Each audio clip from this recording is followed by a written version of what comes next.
تو جہاں تک کہ مجھے لگتا ہے اس الادین کو اسی سے انسپائر ہو کر لکھا گیا ہے۔ پروفٹ سلیمان علیہ السلام یعنی کہ حضرت سلیمان علیہ السلام اور ان کے اڑتے ہوئے قالین یا تو ان کے اڑتے ہوئے تخت کی کہانی، اور ساتھ ہی میں ان کے ساتھ موجود ہوتے تھے دنیا کے سارے ہی جن، سارے چرند پرند، اور ہوا بھی ان کے تابع ہوا کرتی تھی۔ قرآن کریم میں موجود یہ واقعہ حضرت سلیمان علیہ السلام کے واقعے کے نام سے پایا جاتا ہے، جس میں کہ حضرت سلیمان علیہ السلام ایک حکمت والے بادشاہ تھے اور حضرت داؤد علیہ السلام کے بیٹے تھے، جنہیں کہ اللہ تعالیٰ نے بہت سی غیر معمولی طاقتوں سے نوازا تھا، یعنی کہ حکمت اور انصاف، جانوروں اور پرندوں سے باتیں کرنے کی صلاحیت، اور جن اور غیر مرئی مخلوق پر کنٹرول۔ ایک وسیع اور خوشحال سلطنت، اس کی بادشاہی کو اکثر دولت، نظم اور انصاف کی بلندی کے طور پر لکھا گیا ہے اور دکھایا گیا ہے مختلف قصیدوں میں، اور یہ کہ اس میں انسان، جانور، چرند پرند ان کے حکم کے تحت کام کرتے تھے۔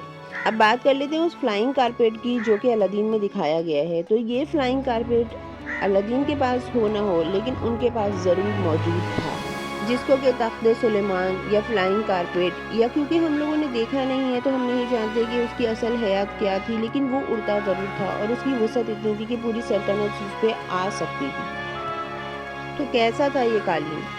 یہ بہت ہی بڑا تھا، جس کے بارے میں کہا جاتا ہے کہ وہ ان کی پوری فوج کو ایک ساتھ لے جا سکتا تھا، بشمول انسان، جن اور جانور۔ اسے سبز ریشم اور سونے کے دھاگوں سے بنایا گیا تھا اور اسے قیمتی پتھروں سے سجایا گیا تھا۔ یہ تخت حضرت سلیمان کے حکم کے تحت ہوا کے ذریعے آسمانوں میں اڑتا تھا، اور یہ کوئی عام تخت یا عام قالین نہیں تھا۔ یہ عناصر اس پر الہی کے اختیار اور خدا کی طرف سے عطا کردہ اس کے معجزانہ صلاحیتوں کی علامت تھی۔ اور کیونکہ اس کا ذکر قرآن کریم میں موجود ہے تو یہ حقیقت تھا، لیکن یہ کیسے کام کرتا تھا؟ جہاں تک کہ جانا گیا ہے یا سمجھا گیا ہے، حضرت سلیمان علیہ السلام کارپیٹ پر بیٹھ جاتے تھے اور اشارے یا دعا سے اس کارپیٹ کو بلند کر لیتے تھے، اور ساتھ ہی میں پرندے اوپر سے اڑتے ہوئے دھوپ سے سایہ فراہم کرتے، نیچے جنات کا بندوبست ہوتا اور ضرورت کے مطابق خدمات کے لیے تیار رہتے۔ ضرورت پڑنے پر پوری سلطنت بھی کبھی کبھی اسی پر چل پڑتی تھی۔ اسی کارپیٹ کے متعلق کئی کہانیاں اور بھی مشہور ہیں، مطلب کہ ہوا سے بھی زیادہ تیز اس کی رفتار تھی۔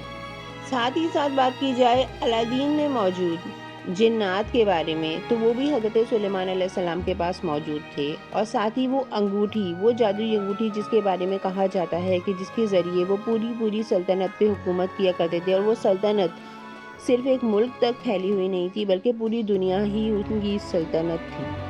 تو اگر کہ دیکھا جائے، یا جو بات کہ میں سمجھانے کی کوشش کر رہی ہوں کہ یہ الادین کوئی حقیقت نہیں ہے، بلکہ اس کو ایک امیجینیشن کے تحت حضرت سلیمان علیہ السلام کی کہانی سے ہی کیریکٹرز اور چیزیں لے کر بنایا گیا ہے، اور اینڈ میں بتایا جاتا ہے کہ وہ جن ہو جاتا تھا آزاد۔ تو حضرت سلیمان کی موت کے بعد سچ میں وہ جن آزاد ہو چکے تھے۔